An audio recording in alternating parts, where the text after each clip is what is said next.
Serangan Israel ke Palestina menimbulkan kemarahan dunia. Berbagai negara merespons dengan melakukan sejumlah aksi, mulai dari demonstrasi hingga aksi boikot produk-produk Israel.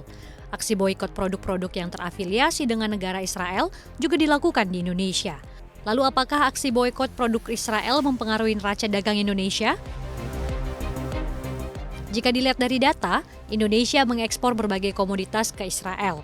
Meskipun kedua negara tidak mempunyai hubungan diplomatik, namun nilai ekspor Indonesia ke Israel justru jauh lebih tinggi dibandingkan nilai ekspor ke Palestina. Badan Pusat Statistik mencatat nilai ekspor Indonesia ke Israel mencapai 140,57 juta dolar Amerika Serikat pada periode Januari hingga Oktober 2023. Nilai tersebut setara sekitar 2,21 triliun rupiah. Sementara itu, nilai ekspor dari Indonesia ke Palestina hanya mencapai 2,37 juta dolar AS. Nilai ini setara sekitar 37,21 miliar rupiah. Meski tidak punya hubungan diplomatik, kedua negara masih bisa melakukan aktivitas perdagangan. Hubungan dagang tidak bersifat kerjasama antar pemerintah, melainkan hubungan antara pelaku usaha dengan pelaku usaha. Sementara itu, sejumlah brand kenamaan dunia yang terafiliasi dengan Israel juga kini dilanda kebangkrutan massal. Salah satunya kedai kopi asal Amerika Serikat, Starbucks.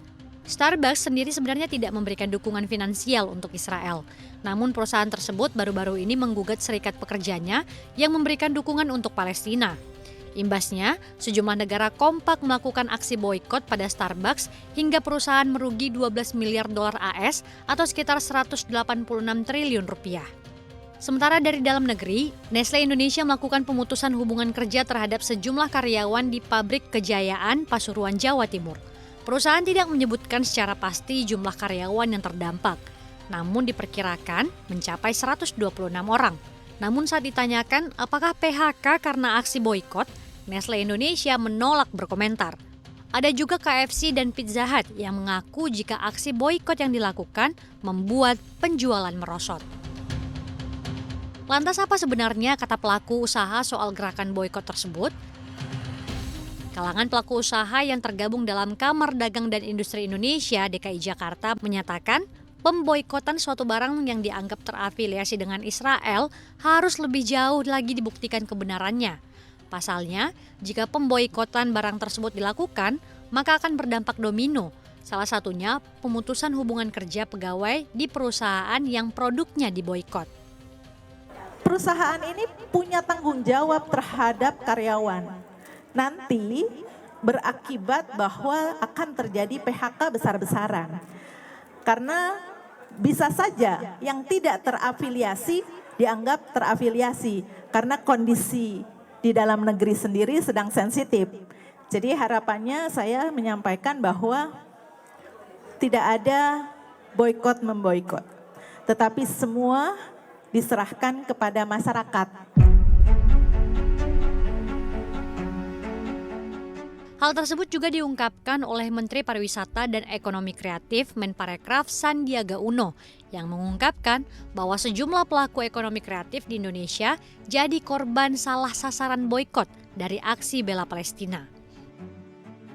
Boikot terhadap produk-produk ekonomi kreatif yang dirasakan oleh para pengusaha karena pengusaha tersebut menyatakan produknya bukan produk dari Israel atau yang memiliki keterkaitan dengan konflik, tapi diakibatkan dengan boikot yang sudah banyak disuarakan di kalangan masyarakat walaupun telah beberapa kali dibantah.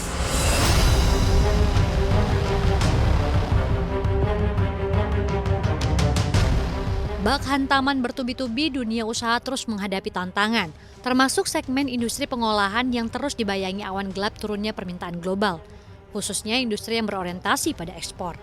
Pil pahit pemutusan hubungan kerja mulai terjadi di industri tekstil dan rentan terjadi di industri lainnya.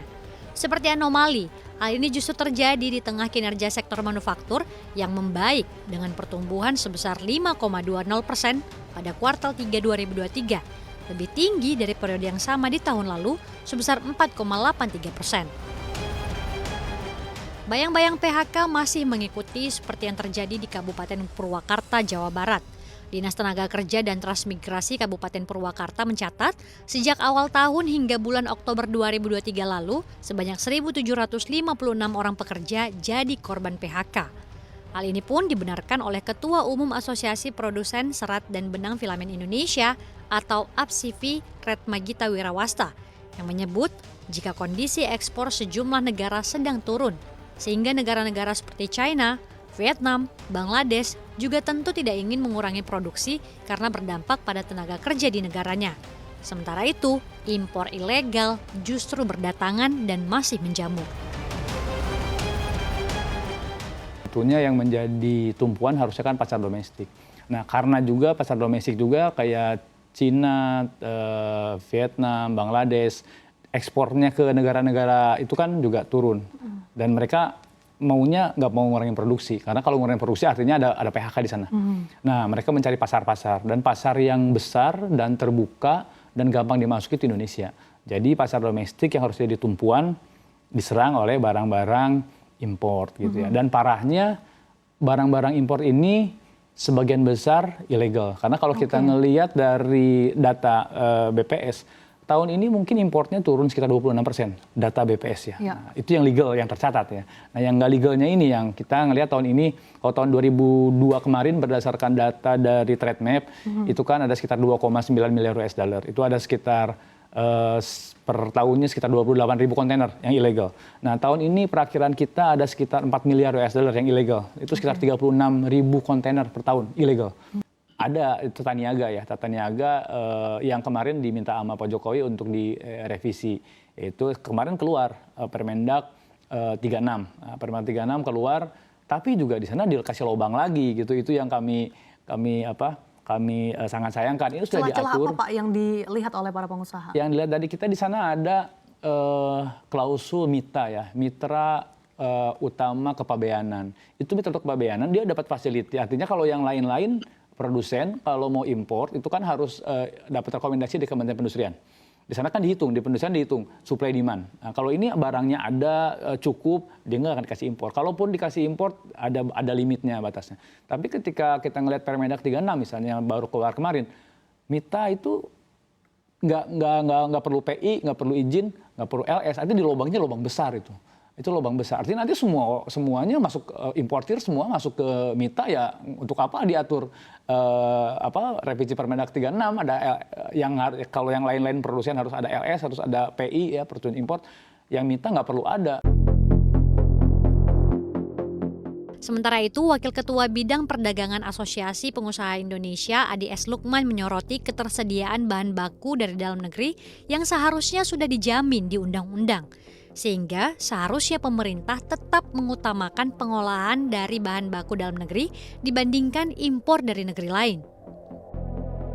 Kita sebetulnya kan punya Undang-Undang Perindustrian Nomor 3 Tahun 2014. Di sana itu jiwanya adalah bagaimana pemerintah memberikan bertanggung jawab terhadap ketersediaan bahan baku industri, ketersediaan tenaga kerja industri, ketersediaan infrastruktur industri, semuanya itu untuk memajukan industri kita, untuk memberi nilai tambah di dalam negeri kita, dan memberikan kesempatan kerja di dalam negeri, bukan untuk mengimport produk-produk jadi dan lain sebagainya. Nah, namun demikian sekarang ini harus dikembalikan ke jiwa itu supaya industri maju, bahan baku tersedia, dan saya menggarisbawahi bahwa bahan baku itu harus dilihat juga nanti apakah itu tersedia di dalam negeri atau tidak. Kalau tidak ada tersedia di dalam negeri, kita harus pakai prinsip global value chain. Kita harus mempermudah import bahan baku, tapi kita harus persulit import produk jadi. Sempat terbersit apakah memang deindustrialisasi memang benar-benar terjadi. Namun, Menteri Perindustrian Agus Gumiwang menepis anggapan tersebut dan menyatakan jika PMI manufacture tanah air masih ekspansif dan berkontribusi bagi PDB RI. Meski demikian, Menteri Keuangan Sri Mulyani justru mengungkapkan saat ini sedang terjadi fenomena penurunan kinerja sektor manufaktur yang hampir terjadi di seluruh negara dunia, termasuk Indonesia. Menurutnya, penurunan kinerja di sektor manufaktur ini disebabkan oleh industri jasa yang berkembang pesat di tengah era digitalisasi. Di tengah situasi geopolitik dunia yang berkecamuk yang mempengaruhi penurunan permintaan, pemerintah dan seluruh pihak perlu bekerja sama untuk bahu-membahu mendongkrak kinerja sektor manufaktur. Jika tak segera ditangani, ancaman kemunduran kini mengintip di depan pintu. CNBC Indonesia, Beyond Business.